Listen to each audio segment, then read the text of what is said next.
as you can tell from looking at me, I've been carbo loading for an Olympic event since 1983. I admit I'm an addict. I'm addicted to pretzels. My mom was my first pusher.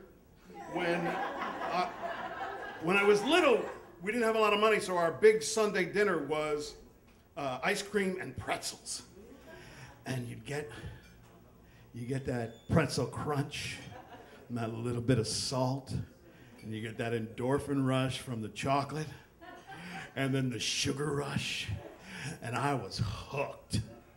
And then when I was a teenager, I got associated pretzels with a different kind of endorphin rush. I had a buddy whose family had a hot roasted peanuts and pretzel place at the local mall. And this was the height of mall culture, you know, when all the teenagers would go and hang out at the mall, and all the girls would get dressed up in their skin-tight Jordache jeans and go parading at the mall, and we would sit there and watch them, and we had the perfect place to watch them. They'd go up the one side and make the big turn in front of the Sears, because nobody shopped at Sears, and then they'd walk right on by us. And they always walked right on by us because they were going to see Vinny at Italian Delight. And Vinny was always standing out front, and he was all handsome with his tight white t-shirt and his gold chains and his big dough flipping biceps, and he had that accent that all the girls in central Pennsylvania loved. And he'd look at him and he'd give him the line, "Hey, how you doing?" And they'd go, "Woo!" And I would sit there and drown my despair in soft pretzels. Because we were allowed to eat the broken ones, which was a really stupid idea, because that box of frozen pretzels got treated like a soccer ball between the freezer and the oven. When I went away to college, I came down to Philadelphia, and it was like they had pushers on every street corner. There were people selling soft pretzels everywhere. And I'd pull over and I'd score a bag.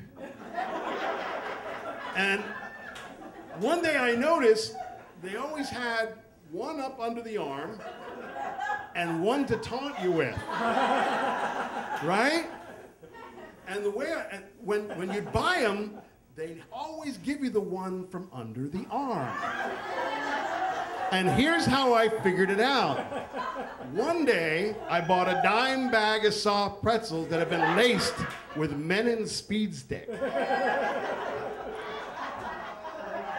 So I kicked pretzels for a little while, but you know, once it's in you, they don't let you go. They opened up a branch office in my neighborhood, a Philly soft pretzel factory. It's not 500 yards from my house. Actually, it's 486 yards as the crow flies. If you go out to the back of my yard and go up the oak tree about 20 feet and lean out, you can just see the roof of the place. Anyway, I spent a lot of time there. They got to know me. They knew my kids' names. They knew what my kids were doing for homework. And, you know, I mean, they didn't even bother punching my buy 10, get 1 free card. We just had an unacknowledged free pretzel Friday. So my weight ballooned. My oncologist said, "Dave, it would be really stupid of you to kick leukemia and die from soft pretzels." I thought that was pretty funny, right? Dying from soft pretzels. Okay. Fun fact. The average diameter of a soft pretzel is the same diameter of the average windpipe. Here's how I found this out. I was home one Saturday, working around the house, took a little break, had my favorite snack, pretzels. Sitting at my dining room table, and I get one caught in my windpipe. And it's not like it's on TV where they go, "I'm choking, I'm choking." Here's what real choking sounds like. I'm home alone, and I'm sitting there. And the one thing I had going for me is that I've done a lot of really stupid shit in my life, so I didn't panic. I just figured out what to do next, and I worked on this video about the Heimlich maneuver, and there's a self-Heimlich maneuver where you just push against your diaphragm. So I'm sitting there at my dining room table, pounding against my stomach, and it's not working. All right, the second method is you stand up and you throw yourself against the back of a chair, and it's supposed to force it out.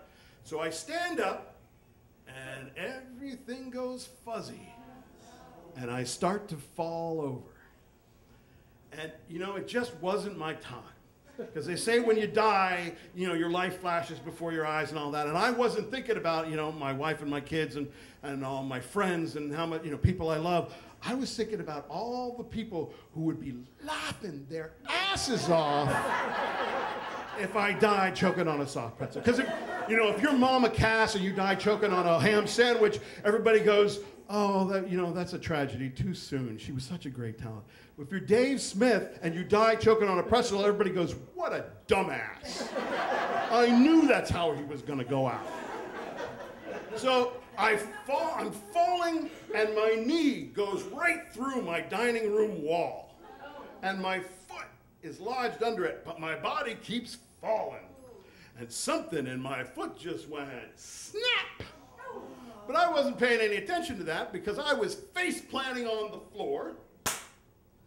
Have you ever seen somebody stomp down on a ketchup packet?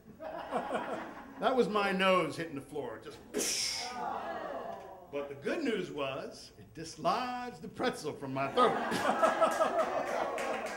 And I'm laying on the ground, gasping for air, and just so grateful that my widow is not going to have to tell this story for the rest of her life.